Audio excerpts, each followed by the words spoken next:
അധ്യായം 5. ആദത്തിന്റെ വംശാവലി ഗ്രന്ഥമാണിത്. ദൈവം മനുഷ്യനെ തന്റെ സാദൃശ്യത്തിൽ സൃഷ്ടിച്ചു. സ്ത്രീയും പുരുഷനുമായി അവരെ സൃഷ്ടിച്ചു. അവിടുന്ന് അവരെ അനുഗ്രഹിക്കുകയും മനുഷ്യൻ എന്ന് വിളിക്കുകയും ചെയ്തു. ആദത്തിന് 130 വയസ്സായപ്പോൾ അവന്റെ സാദൃശ്യത്തിലും ഛായയിലും ഒരു പുത്രൻ ജനിച്ചു. ആദം അവന് സേത്ത് എന്നു പേരിട്ടു. സേത്തിന്റെ ജനനത്തിനു ശേഷം ആദം 800 വർഷം ജീവിച്ചു.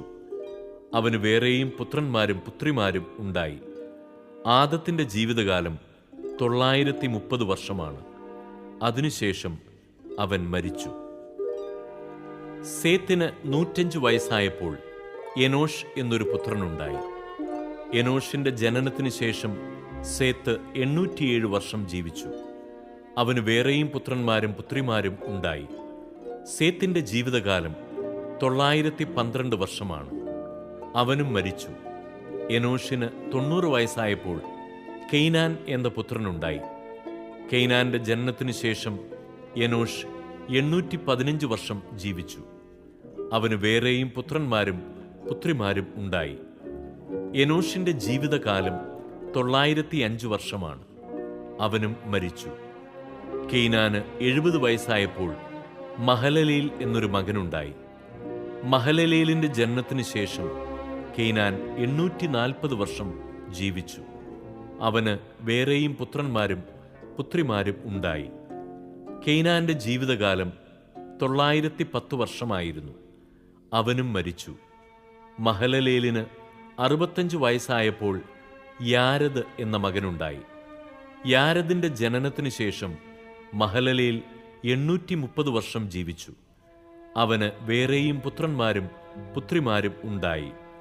മഹലലേലിന്റെ ജീവിതകാലം 895 വർഷമായിരുന്നു. അവനും മരിച്ചു.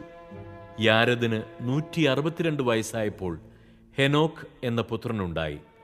ഹെനോക്കിന്റെ ജനനത്തിനു ശേഷം യാരദ് 800 വർഷം ജീവിച്ചു. അവന് വേറെയും പുത്രന്മാരും പുത്രിമാരും ഉണ്ടായി. യാരദിന്റെ ജീവിതകാലം 962 വർഷമായിരുന്നു. അവനും മരിച്ചു. ഹെനോക്കിന് 65 വയസ്സായപ്പോൾ മെത്തുശലഹ് എന്ന മകനുണ്ടായി.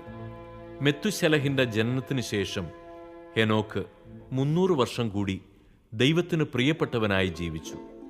അവന് വേറെയും പുത്രന്മാരും പുത്രിമാരും ഉണ്ടായി. ഹെനോക്കിന്റെ ജീവിതകാലം 365 വർഷമായിരുന്നു. ഹെനോക്ക് ദൈവത്തിന് പ്രിയങ്കരനായി ജീവിച്ചു. പിന്നെ അവനെ കണ്ടിട്ടില്ല. ദൈവം അവനെ എടുത്തു. 187 വയസ്സായപ്പോൾ മെത്തുശലഹ് ലാമെക്കിന്റെ പിതാവായി. ലാമെക്കിന്റെ ജനനത്തിനു ശേഷം മെത്തുശലഹ് 782 വർഷം ജീവിച്ചു. അവന് വേറെയും പുത്രന്മാരും പുത്രിമാരും ഉണ്ടായി.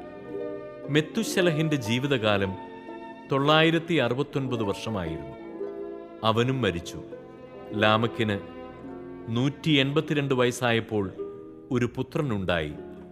കർത്താവ് ശപിച്ച ഈ ഭൂമിയിലെ ക്ലേശകരമായ അധ്വാനത്തിൽ അവൻ നമുക്ക് ആശ്വാസം നേടിത്തരുമെന്ന് പറഞ്ഞ് അവനെ നോഹ എന്ന് വിളിച്ചു. നോഹയുടെ ജനനത്തിനു ശേഷം ലാമക്ക് 595 വർഷം ജീവിച്ചു. അവന് വേറെയും പുത്രന്മാരും പുത്രിമാരുമുണ്ടായി. ലാമെക്കിന്റെ ജീവിതകാലം 777 വർഷമായിരുന്നു. അവനും മരിച്ചു. നോഹയ്ക്ക് 500 വയസ്സായതിനു ശേഷം ഷേം, ഹാം, യാഫത്ത് എന്നീ പുത്രന്മാരുണ്ടായി.